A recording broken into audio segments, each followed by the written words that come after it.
Hello and welcome back to Let's Play Shonobi 3, Return of the Ninja Master. And this is my favourite level in this game.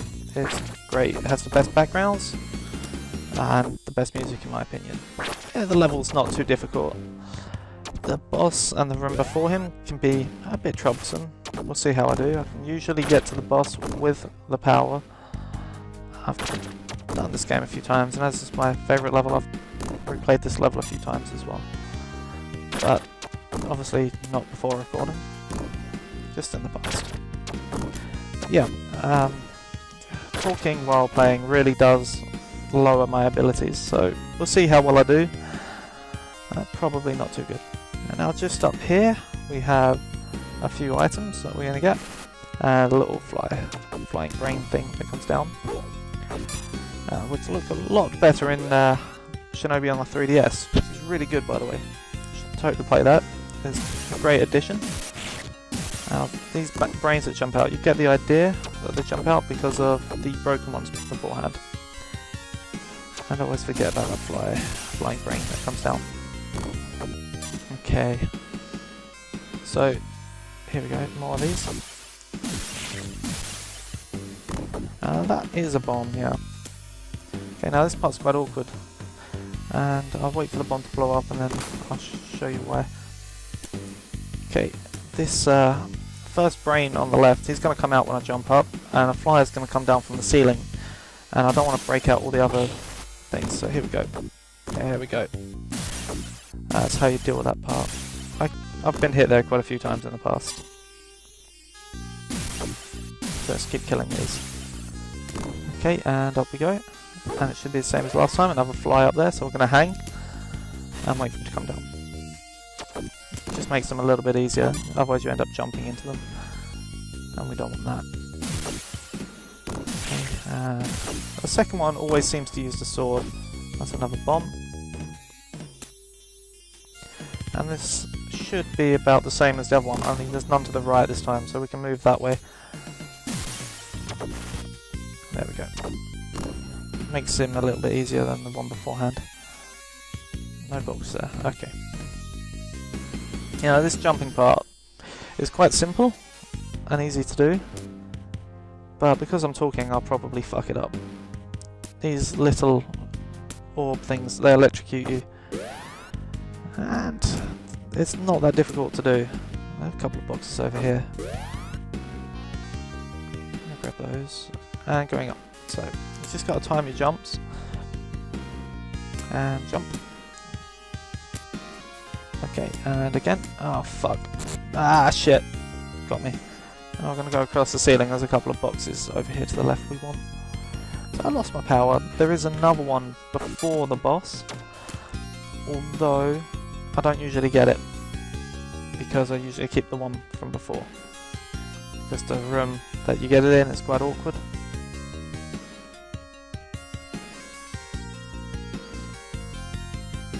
Okay, this box is quite fun. There we go. That's how you do that. There's an extra ninjutsu, so we have two for the boss. I think the idea is to use one here, but this is really easy. You just hang there. When they get to the end, they jump. And then you hit them in the face, if they have faces. Pow. Pow. Pow. Now this makes this part like easy mode, so I recommend doing this. And that one. And that should be the end of it. Okay, now this part's a pain in the backside. Yeah. Because the boss that we're going to fight is going to appear in the background. And he does that, which is...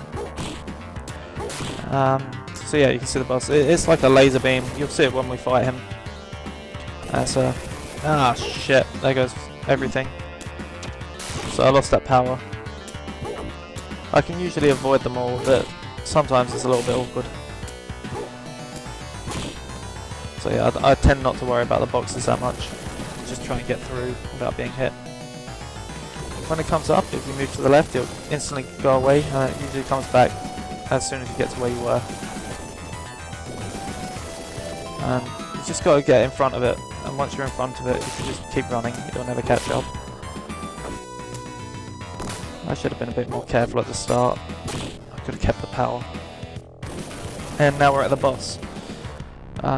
Yeah, hopefully I won't. I want to show you a few things, a couple of other ways, which I haven't really had the practice on, so I'm doing quite badly showing you. But that is one way to deal with a hand. And I failed at showing you that as well. With a hand, you can fly and kick it and bounce over it, basically. Makes it a little bit easier, but it's quite difficult to time, as I'm finding out.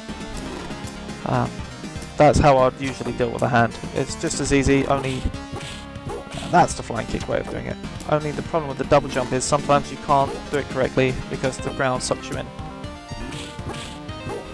So, and that's why you need to time the jump perfectly. I'm doing terrible. I really should stop talking and show you how to do this correctly. Okay. I shouldn't even get hit by those, but I am.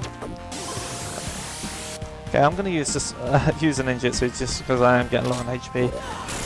I wouldn't normally have to, but if you duck and go, it usually doesn't hit you, but I think that one did.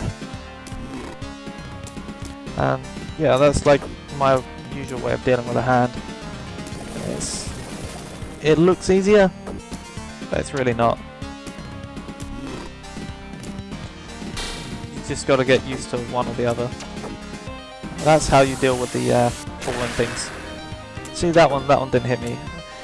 You just don't want to go all the way to him, because you'll still take damage from touching him. But yeah, the boss isn't that difficult, it's just me being an idiot. I'm getting used to the flying kick. When you get used to the flying kick, it's a lot easier to do than the other one. Jumping over it, because that requires a different timing. But you can get used to both. So that's the end of that stage. Now the next one I think is the surfing, which is kind of cool. Kind of difficult. It's just like the horse, only on a surfboard. But yeah, we'll get to that in another part. So thank you very much for watching. I'm sorry I sucked so bad on the boss, but I will see you in the next part.